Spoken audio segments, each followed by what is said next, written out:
एक आई, दुनियातली कोणती पण आई असू दे, ती आपल्या मुलांना जन्म द्यायसाठी आपल्या शरीराचा कधीच विचार करत नाही.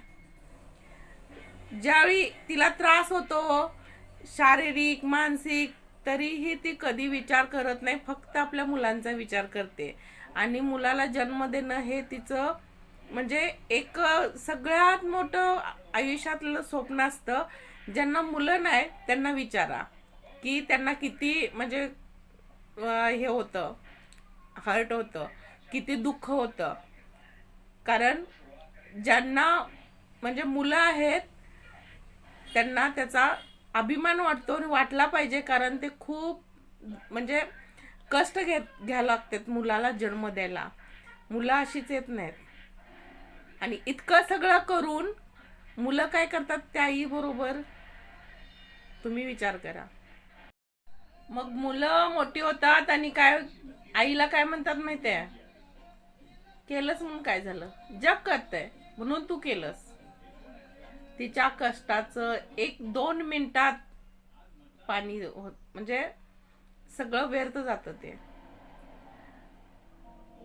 शारीरिक त्रास, मानसिक त्रास, आयुष्यात किती त्याग केलेले असतात आईनं मुलासाठी. त्यांना शिक्षण चांगलं मिळावं म्हणून प्रत्येक गोष्ट आई आपली मुलासाठी करते. आणि बायको ज्यावेळी येते त्यावेळी मुलगा, बायको आणि आई ह्या दोघीत जर कुणाला निवडत असेल तर तो बायकोला निवडतो. का तर बायको आयुष्यभर साथ देणार असते, आई देणार नसते. आणि ज्यावेळी इकडं काय होतं घरी, म्हणजे आईला काय होतं तर आईला म्हणतो दवाखान्यात जा, गोळ्या खा. आणि जर सासूला काय झालं तर दुसऱ्या मिनिटाला तिथं जातो, सासूला दवाखान्यात नेणार, विचारपूस करणार, सासूची आणि मेहुणीची काळजी घेणार. जणू काय त्यांनी त्याला जन्म दिलाय आणि त्यांनीच त्याला वाढवले, मोठं केलंय, सगळं त्याच्यासाठी त्यांनीच केलंय, हाडाची काढ केली त्यांनी, असं त्याला वाटतंय. फक्त बायकोचे नातेवाईक पाहिजेत. आणि ह्याला जबाबदार फक्त बायका नाहीत, ती मुलं सुद्धा आहेत. त्या मुलांनी जर नकार दिला, प्रत्येक मुलानं जर बायकोचा ऐकायला नकार दिला, काय करणार आहेत बायका? सोडून जातील. जाऊ देत ना, अशी बायको काय कामाची. आई आहे तोपर्यंत तिच्या बरोबर जगून घ्या, कारण आई एकदा काळाच्या आड गेली तर तुम्हाला मिळणार नाही. ज्यांचं म्हणजे आयुष्यभर तुमच्या बरोबर ती राहू नाही शकत. जोपर्यंत आहे तोपर्यंत तिला सुख द्या.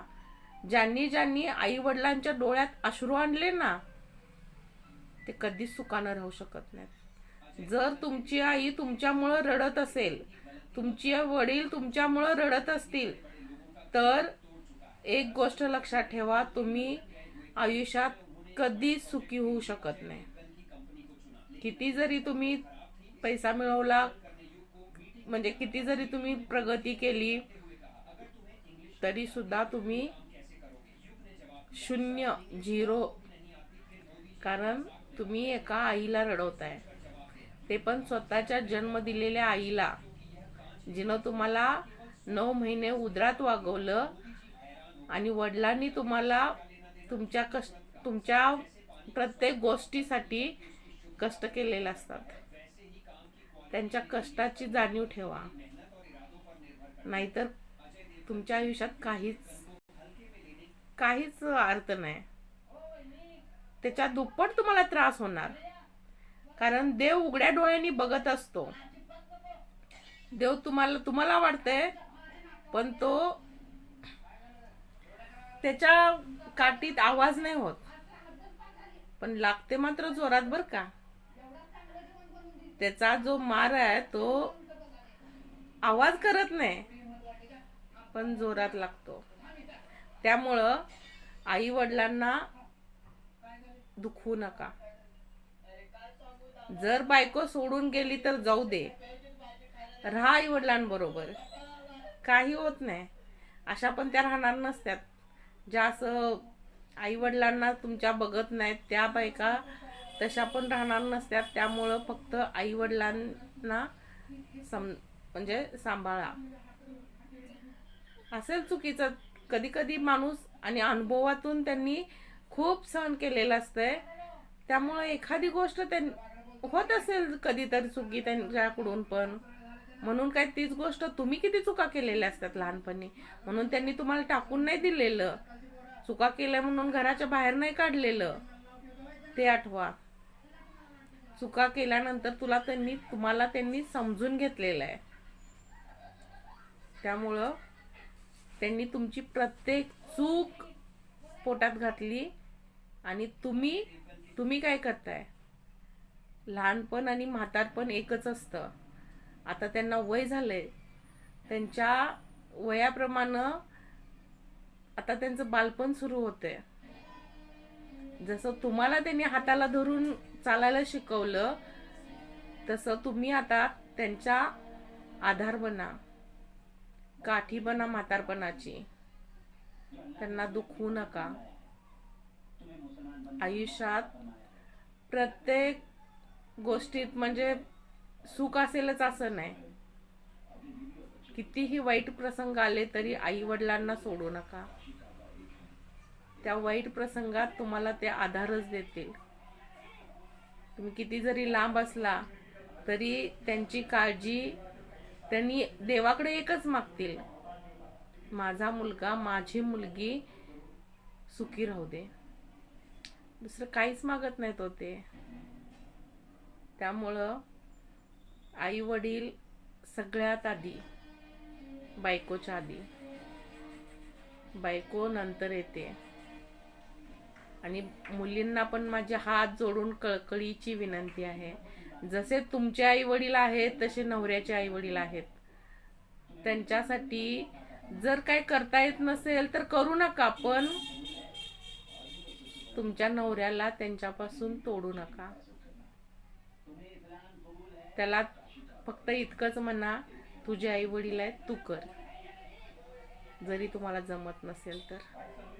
आणि जर तुम्ही त्यांच्यासाठी करत असाल, त्यांची सेवा करत असाल, तर खूपच तुमच्या आयुष्यात कधी तुम्हाला काहीच कमी पडणार नाही.